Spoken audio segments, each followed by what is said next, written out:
We are recording the interview of John Ahlborn. This interview is being conducted by Jeremy Tack from the Wright State University's Veteran Voices Project. Also in attendance is Mary Ahlborn.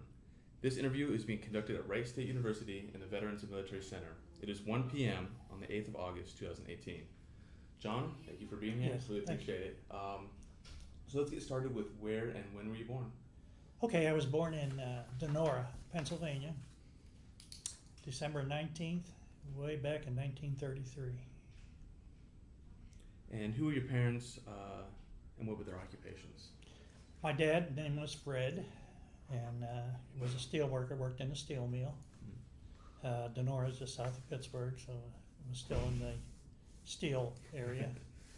My mother, for a few years, was a beautician after the kids got old enough. Do you have any siblings? Yes, I have two sisters and one brother, all younger. And do you have any other family members that served in the military? Yes, during World War II, my dad's brothers, two were in the Army and one in the Air Force, Air Corps. He just missed the war by the time he got through pilot training. And my mother had a brother in the U.S. Navy. Okay. So you joined the Air Force in what year? Graduated from the University of Pittsburgh in 1955. Was commissioned as second lieutenant out of the Reserve Officer Training Corps. Okay. So tell me about ROTC. What was that like? Well, let's go back. What made you decide to join ROTC and join the military? Well, at that time, we had universal military training. You either went to the military or you went to the Peace Corps or one of the other government agencies. But my dad's brother was a pilot. At that time, it was the Air Force, and I wanted to fly an airplane. So tell me. I took ROTC. At that time, if the first 2 years were mandatory, and if you went to a land grant college, you had to take the last 2 years, junior and senior year. But I went to private school. University of Pittsburgh was a private school then, and I chose to take the advanced last 2 years because I wanted to fly. And what was your degree in? Beg your pardon? What was your degree in? Psychology. Psychology. Yeah, it's Bachelor of Science in Psychology. So tell me a little about what ROTC was like. Well, it was a lot of learning to drill. Even though the Air Force, we had to learn to drill like the Army did, and got a lot of geopolitical stuff. Not so much, and also the organization of the Air Force, how it worked, command, staff,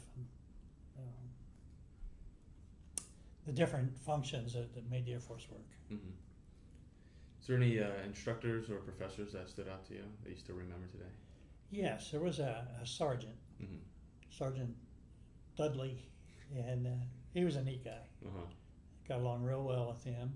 And the professor of air science at that time was Colonel Murray. He was a good guy too.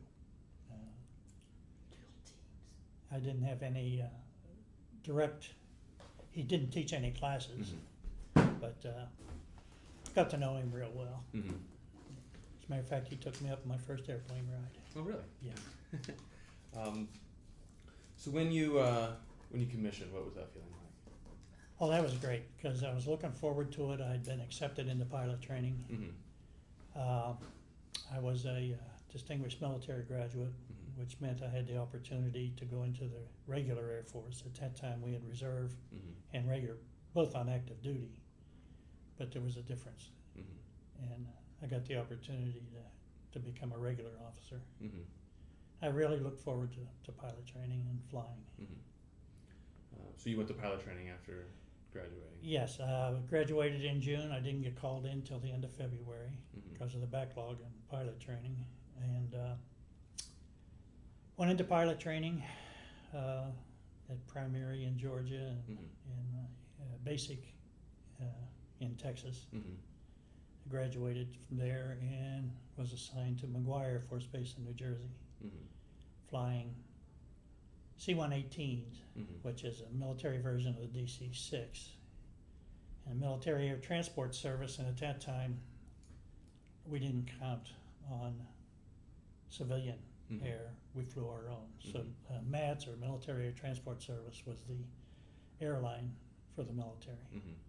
Out of McGuire, we flew military and dependents over to Europe, mostly.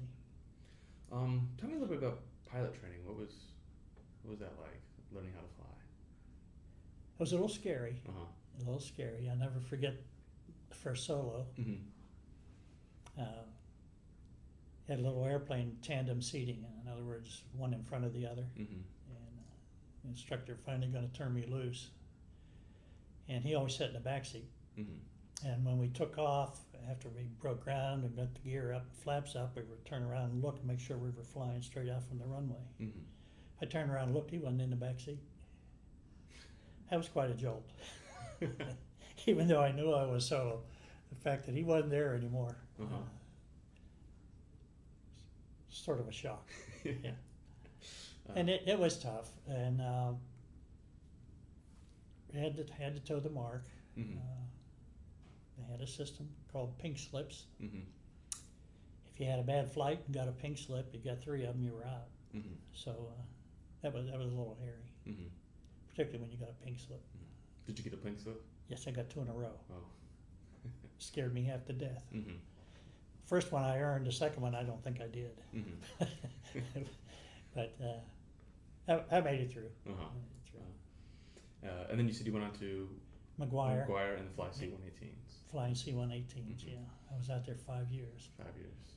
Flying, like I say, military independence, overseas and back. During that time, I got pretty much around the world. Oh, really? Yeah. We flew basically to Europe, but also ended up flying out in the Pacific and all over the place. What was your favorite place that you flew to? Germany. Germany? Yeah. I like Germany. The other was very interesting, but I really liked Germany. And what years were these again? Got out of pilot training in 1957. So I was there, I left there in 1961 and was assigned to Purdue University to get my master's. Okay. And what was your master's in? It was in human factors, or they called it human engineering. The concept is to take what we know about human performance and apply it to machines. The man-machine relationship. Make maintenance easier, make operation more effective. Working with engineers. Engineers sort of tunnel vision. They want their machine to work the best way possible, and that's not always compatible with man. So we tried to influence engineers to think about people when they're making maintenance and operations. So that's what the degree was in. And I went from there out to Space Systems Division in Los Angeles then, and was assigned to the program office that was having the Titan III space booster developed. At that time we took a Titan II, which was an ICBM. It was a liquid-fueled rocket, and strapped 2 solid rocket boosters on the side of it, and similar to what you see NASA putting up now. And we had another program office that was developing a manned orbiting laboratory. That was back in the mid-60s. And we're going along real well with that till Russia decided we were going to put the military in space, and they didn't like that, and they put so much pressure on it that the manned orbiting laboratory was canceled. NASA picked it up because we didn't want any indication that we were going to do anything in space. It was not a weapon. It was really a research vehicle. So the Titan III was completed, but the manned orbiting laboratory went over to NASA. So I was out there for a few years, and Vietnam was kicking up its heels. So I got called back to the cockpit flying C-130s in at Pope Air Force Base in North Carolina. So I flew C-130s for a couple of years, and then it was time to go to Vietnam. And they were running out of fighter pilots, and they needed forward air controllers. And a forward air controller directs fighter strikes. And they usually use fighter pilots for that, but they were running out of fighter pilots, so they took C-130 pilots and taught us a little bit about ordnance and ordnance delivery, and put us on a little airplane and made us forward air controllers. So I spent a year in Vietnam as a forward air controller. What aircraft was that? Little tiny O-1. It's a little Cessna tail dragger, like you see flying around at every airport. If you find any more tail draggers, most of them were tricycle gear. But it was a souped-up Cessna, a little bigger engine, all metal airplane, and so we directed fighter strikes from that platform. Yeah. What years did you go to Vietnam? 68, 69. I went in May of 68, but 1 year, come back in May of 69. I just missed the big Tet offensive. Yeah, I have to ask you about that. Yeah, I just missed it. Not sorry about that. So what was the feeling like when you arrived in Vietnam? Got in there Easter morning, Easter Sunday. Went into Tan Son Nhut, Saigon, which is now Ho Chi Minh City, and it was scary. You didn't know what was going on. I'd never been in a war before. Tan Son Nhut Air Base, and all the buildings were surrounded with sandbags, and all the buses and the vehicles had screens on the windows, so nobody could throw a grenade in. So it's dawned on you, hey, this is a war. Yeah. And then I was sent up to Phan Rang, which is on the water on the South China Sea, for an in-country checkout. Spent a couple of weeks there. Very hot, humid. I don't do hot and humid too well, but I was there. And at that time, I was not a kid. I was 34 years old. Spent a couple times there, a couple weeks there on an in-country checkout, and went to Nha Trang, where my squadron was located, again on the coast. Spent another couple of weeks there while they decided where they were going to send me, and they finally sent me up to the Central Highlands, up in the mountains, to a place called Kon Tum. And I was assigned as the air liaison officer to the Vietnamese Army in Kon Tum province. And also we were paired up with the next province to the south. I can't remember the name of it, where Pleiku is located. And the two provinces were the 24th Special Tactical Zone. So we worked as pretty much in our own province, but when joint exercises came, we'd fly together. I was assigned to a MACV, which is a Military Assistance Command, Vietnam. A compound. We had about 250, 300 Army troops on the compound, and we were shared a fence with a Special Forces outfit. So we flew for those guys, and flew mostly for the Special Forces, because they did a lot more. They had a lot more exercises. So typical day when they were out, we would go out and get in radio contact with them and find out if they need help. And if they needed help, they yelled. We always had radio contact with them.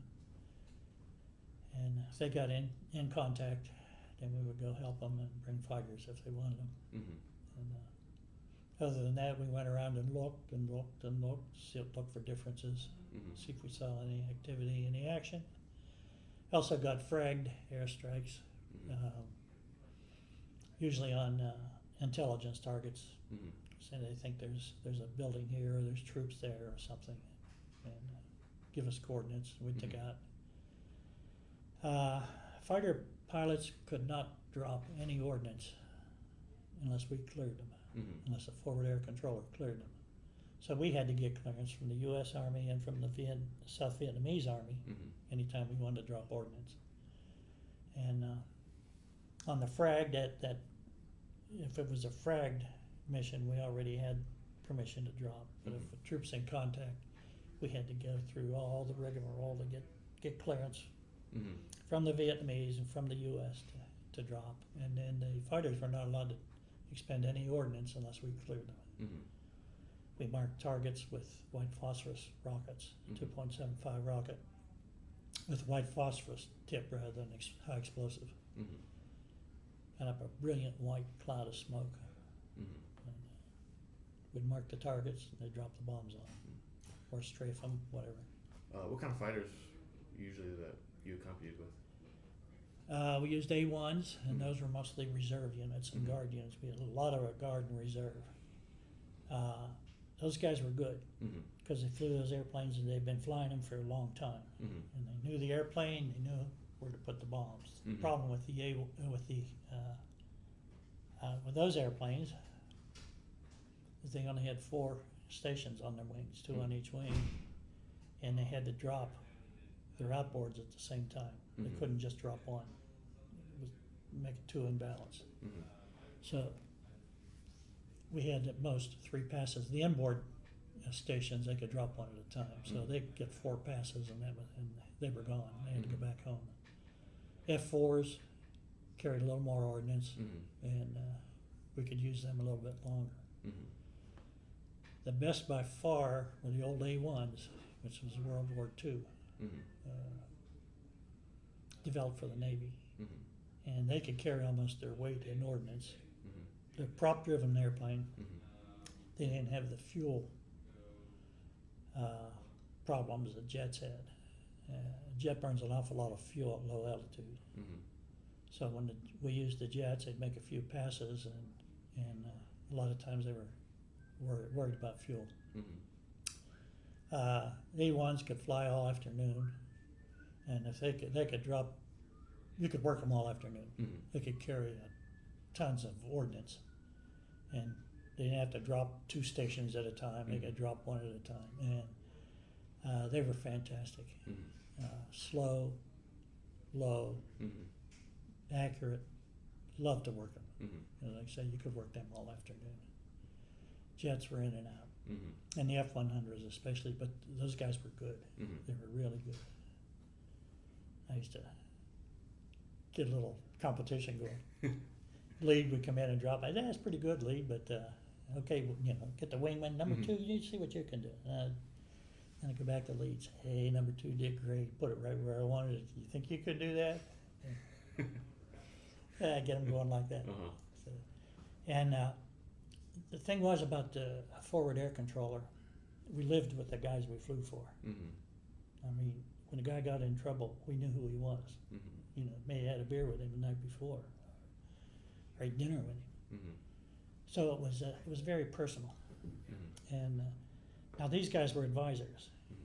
They weren't full contingent of special forces. There were a couple special forces guys and Vietnamese soldiers.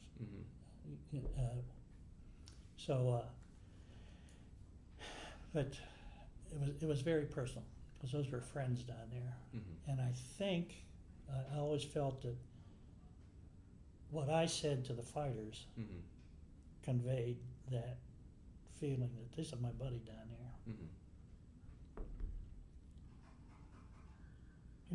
Take care of him. So I've seen some fighters do some stupid things, but trying to save those guys. So a very personal war. How many missions did you fly? The combat missions, 330. Wow. And 665 combat hours. Flew almost every day if the weather was decent. And our little tiny airplane, as you can tell, we averaged about 2 hours of flight, sometimes more. As a matter of fact, I ran out of gas one day. Had some guys in trouble and got too far. They were too far from home, and by the time I got them cleared out, I was out of gas. Mm-hmm. So they'd flash some gas up for me in little jerry cans. Mm-hmm. But, yeah, it was a personal war. Mm-hmm. And did you take fire? Oh yeah, both at night on the ground. We didn't fly at night because we were in the mountains, and we had no real good instruments in that airplane for instrument flying or night flying. So there weren't too many lights up there, and it was mountainous, so we did not fly at night. And so it just flew at daytime and not in weather. I did get caught out one time at night.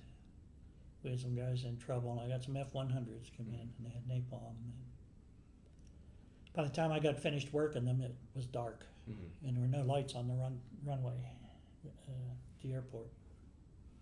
So my maintenance guys got their heads together. They went to the mess hall and got some of those big number 10 cans, I guess. I don't know what size, big cans. Filled them about 3/4 full with sand. Put jet fuel in them. Laid them along the first part of the runway and set them on fire. And then they took the Jeeps and put their headlights on across the edge of the runway. So I had the edge of the runway and a little bit of, until I could get down lower enough where my lights could pick it up. So they got me in at night. And it was interesting. What'd you do to unwind in Vietnam? I did a lot of reading.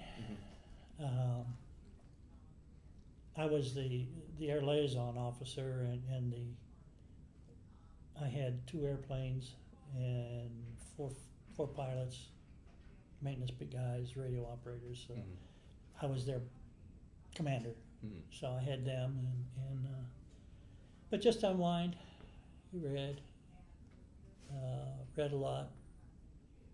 We had parties. There was a company of Army aviators there for almost the same kind of airplane we did. They did reconnaissance, visual reconnaissance like we did, but they also directed artillery. So they would direct artillery from the air while we did fighters from the air. And those guys were great. They were scroungers. I've seen those guys get up in the morning and go out with scrounge something they scrounge, and they'd be gone all day, and they'd come back with steaks. We didn't get steaks. We were actually on the end of the supply line. By the time we got food for our mess hall, all the good meat had been taken off, literally. And so these guys would go out and come back with steaks, and boy, we'd have a good time that night. We had an attack on our west wall one night. It was just barbed wire, had some lights and some mines out there. Bad guys, there was an old banana plantation across the road. It was on our west wall. It wasn't a wall, but west side of the camp was a road and then an old banana plantation. The bad guys snuck into that plantation one night, and they took rockets, B-24 rockets, which is about 6 foot long and about that big around, about 4 inches or so in diameter, electrically fired. And the way they fired them, they put them on a tripod, and they'd figure the burn time and the angle, and they were pretty good at hitting what they were going after. The thing would burn out and then coast down. Bad thing about that, you didn't hear them coming because they weren't burning anymore. But anyway, they took 9 of those rockets across the road from our camp and set them up on dirt ramps, laid them on the dirt. And they had them aimed at different parts of the camp, and they had a ground crew behind them that were going to come in and overrun us. One went off. And I heard it, and I knew it was a rocket motor, but it sounded like it was right outside my door. And then I heard an explosion way out in the boonies. And that was it. The alarm went off. We all took our posts. And when we took our posts, the Army guys got around the perimeter, And the Air Force guys went to our shack where we had radios, and we would call out and let people know we were being attacked. And make popcorn. We always make popcorn. And that's another way to relax, eat a little popcorn. So we'd make popcorn, and anyway, that was the only thing that happened. And the next morning, some lady was going into town. We had our gate was on that road, and she was pointing over in the banana plantation, went over and found 8 more of these rockets lined up that did not fire. And the one that did fire hit the crown of the road and ricocheted up over the top of our camp and went out in the boonies. So the Army aviators decided we needed a machine gun on that west wall. So they got in their little airplanes and they went scrounds, and then they came back with a 30 caliber machine gun and a lot of ammo. What they traded for it, I don't know. But anyway, we took sandbags and built a machine gun nest on that wall so nobody else could. But they got us stakes, they got us 30 caliber machine guns, they got us all kinds of things. Did you keep in contact with friends and family back home? Only through tapes and letters. I mean, there was no telephones, no Skypes or anything like that. Yeah, just send audio tapes and letters. When you left Vietnam, what was that feeling like? The freedom bird, greatest feeling in the world. And I can remember it took off. It was a commercial airplane, and the thing was totally cleaned out. I mean, no sections like you see in an airplane. It was just seats from front to back. And I remember we lifted off and where did we go out of? Wasn't Saigon. Cameron Bay. Took off out of Cameron Bay, and they're hooting and hollering. Guy sitting next to me said, "If anybody tells me that it doesn't seem like I've been gone a year," he says, "I'm going to deck them." That was a great feeling. The bad part was, and I'm still not over this. The bad part was when we left Vietnam, they told us as soon as you get down on the ground, get out of that uniform. 69 was not a good time to be in uniform. Get out of the uniform as soon as possible. And I was assigned from there to the Pentagon. And we didn't even wear uniforms in the Pentagon because of the nastiness that was going on. So I'm still a little bitter about that. And a lot of guys are. And we're getting over it, but not all the way. Were you met with any adversity when you came back? Even in the Pentagon. Oh, really? Oh, yeah. Yeah, the protesters that come in. There's I don't remember what they call it. There's a section of the Pentagon that's open to the public. They got stores and stuff in there. And they would come in there. And they'd throw chicken blood on the steps. And I don't know how they did it one winter day where it was fresh snow. You know, the Pentagon has open area in the middle.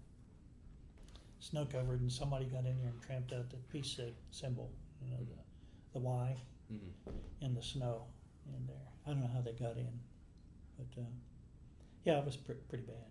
Pretty bad. So tell me about your assignment at the Pentagon. Okay. Sometimes I wish I were back in Vietnam. Really? Yeah, Pentagon is a lot of bureaucracy. You remember, this is I spent 4 years there. 69, 4 years. Still in the war, still trying to keep the war up. I was assigned to the Deputy Chief of Staff Personnel and the Personnel Planning. And because of my education, the human resources, human factors and that stuff, one of the jobs I had was to advocate money for the Human Resources Laboratory. They had one division here at Wright Pat. The headquarters was in San Antonio. They had another division in San Antonio and one division out in Arizona doing training research and personnel research and stuff. So that was part of my job, was to find money for them and carry the flag for them in the Pentagon. And one of the big things they were doing at that time was simulation, flight simulation. We had one, the division here at Wright Pat was working on systems, the computers, trying to develop visual systems, motion systems, trying to get the computer programs to do all that. There was another one out in Arizona that was working more towards, okay, how do you use a simulator once you get it, for flight training and check out in new air. And then the division we had down in San Antonio was more personnel. How do we find the right people to do the right job? And what testing do we do to get people promoted, to bring the right people in, get them in the right job? So I was trying to get money for them. I got on a simulator kick, thinking, we wasted a lot of money flying airplanes. Not only the fuel, but the wear and tear on the airframe and so forth. If we get these simulators built up good enough, we can use that. And it's a lot safer. You don't kill yourself on a simulator. So I found another guy that was in the logistics end of it, which is maintenance end. Felt the same as I did. So he put a little briefing together, and I had one together. His more towards maintenance, how much money we could save maintaining airplanes if we didn't fly them all the time. An airplane's funny. You have to fly it or it falls apart. Really. You can't let an airplane sit. You have to fly it. But you don't need to fly the wheels off of it. So we're trying to save money on maintenance. And I was working the other end, save money on training. So he had one briefing and I had another briefing, and we'd run around and finally get it in to see a general, and we'd get about halfway through and he'd kick us out. He took his one way and I took mine the other. I mean, we didn't go together. And neither one of us had any traction. The generals, I figured it'd take about 2 generations of generals before they would give up flying airplanes. And that's about what happened. So that's what I did primarily in the Pentagon. Tried to get money for this kind of research and training. And I left the Pentagon and went over to Andrews Air Force Base, which was just in Maryland. And I was assigned there to the Director of Science and Technology, and I actually did the same thing there at a little lower level. When Pentagon, it was stopped just before the Pentagon, but still trying to advocate simulation. I was also given responsibility for getting the money and advocating basic research in the Air Force. I had the geophysics lab, the aerospace medical lab, and the human resources lab. Try to get money for it, but I was really working on that human resources lab and simulation. And I was working for a 2-star there and got him convinced. So he pushed too. And but we had a few successes. Was able to get money for it. Also had some bad times. Got shut down a lot still. We were doing pretty good, and the boss decided we needed to go over and brief the Air Council. That's the Deputy Chief of Staff of the Air Force and all the 3 stars in the Pentagon about simulation. So I pulled together a briefing, got the best people I could find, and we put it together, and we worked it, and we trimmed it down, and we had a great briefing. So I took them over, introduced them, sat down, and they went at it. Well, my boss, the 2-star, was having a cocktail party that night at his house. So when I got back from the Pentagon, went to the house, and when I come through the door, he made a bow wave through the carpet. See how it went, how to go. As a general, nothing's perfect, but that's about as perfect a disaster as I've ever seen. It was. One guy was totally against it, 1 3-star. Mm-hmm. He didn't like personnel research. Mm-hmm. He wanted to fly airplanes and the whole thing. We got about halfway through to the briefing, and he got up and he said, "This is just another spiel for human resources research money." Mm-hmm. Well, it was, but it wasn't. It was trying to get them to understand about simulation. And he got up and walked out. Mm-hmm. And went downhill from there. The rest of them stayed in, but they weren't happy. Mm-hmm. So we got set back again, but we kept at it.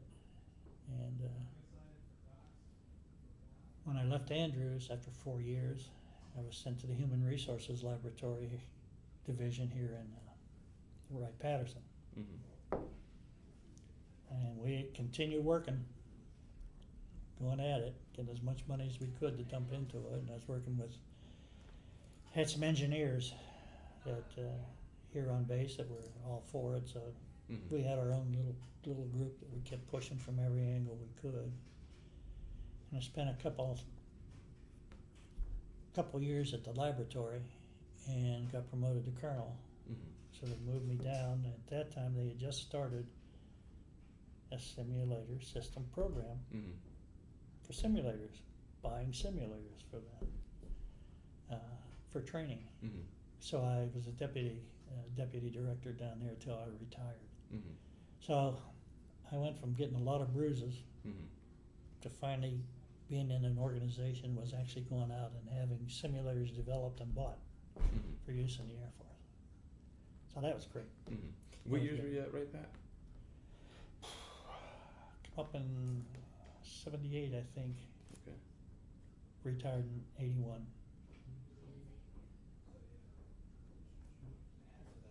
And you decided to retire here right Yeah. back?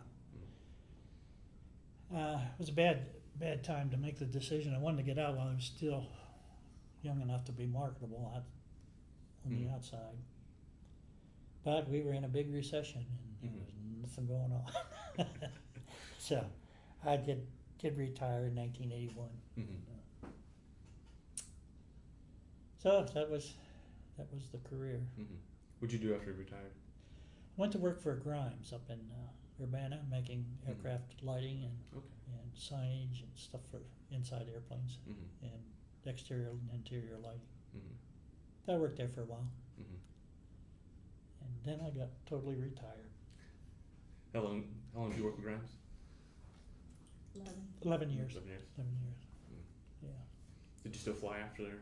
I did a little bit. Mm-hmm. After I got out, I flew a couple hundred hours, Mm-hmm. but I was flying with the Aero Club at Wright-Pat. Okay. And FAA has a lot of requirements. Wright-Pat put some more on, and then I got cataracts. Mm-hmm. Couldn't see too well. I could see all right, but not enough to satisfy me to fly an airplane.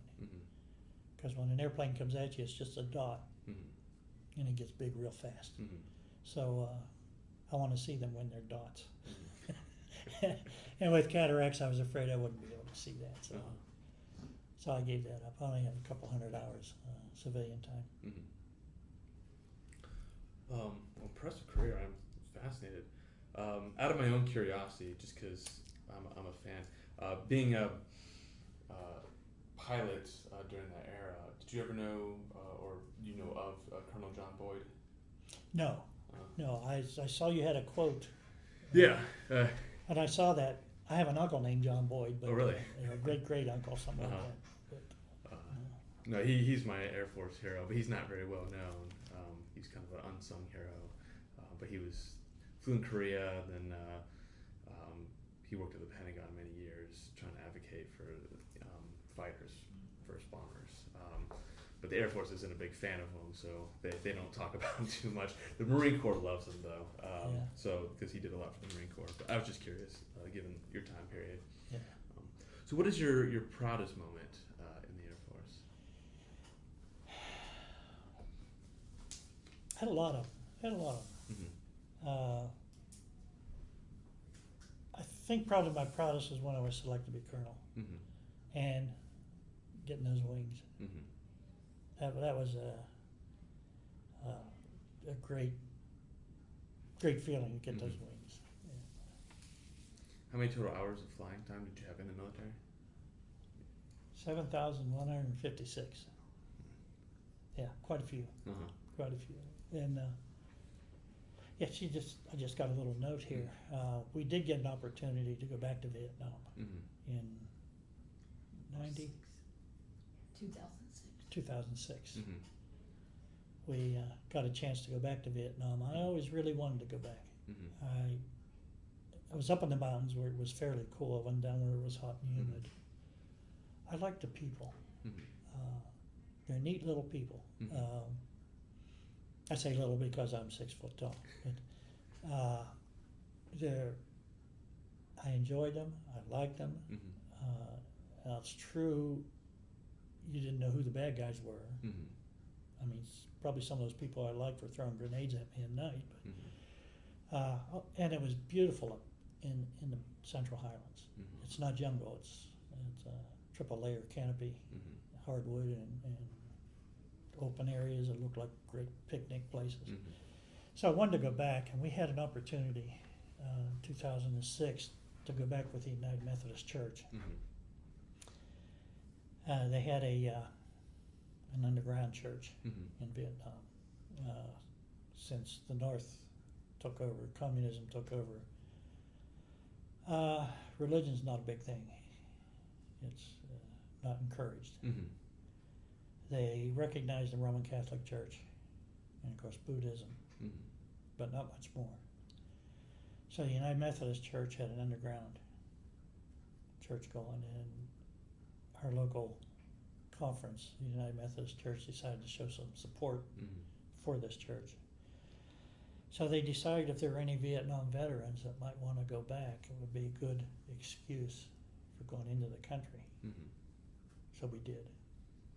And that was a great time. Mm-hmm. Great time. How different was it from when you were there in Oh, 68? totally different. Uh-huh.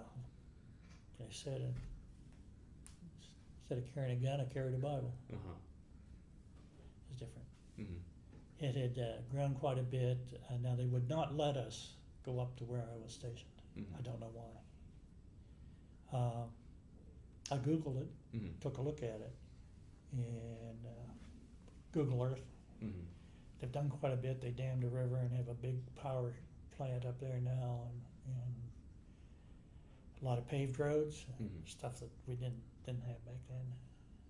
But I don't know what they've got going up there, but they wouldn't let us go up. Mm-hmm. Was there any remnants of the war that you could see?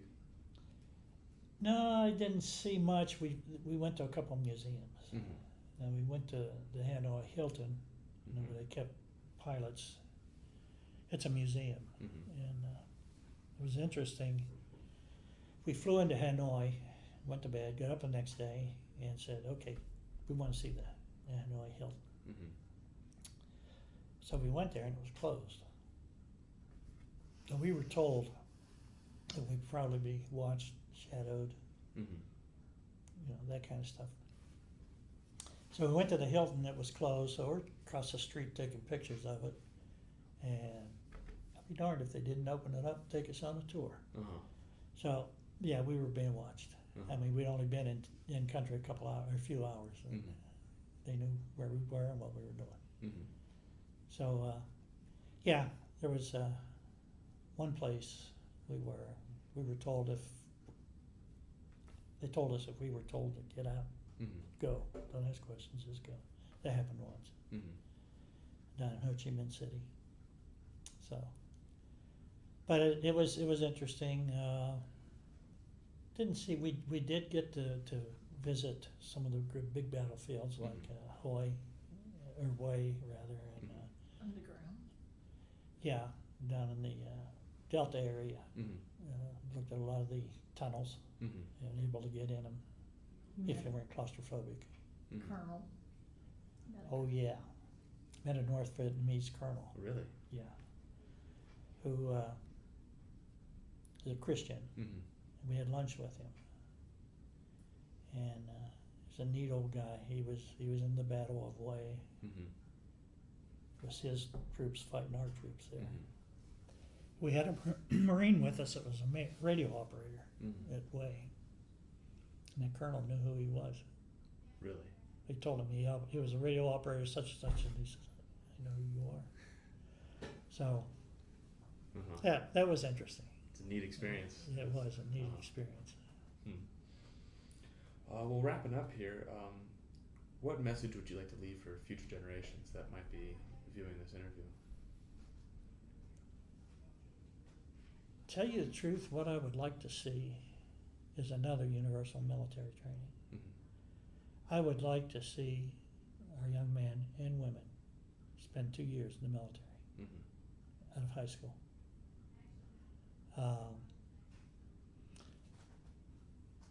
It gives you a sense of responsibility, teamwork other than playing ball. Mm-hmm.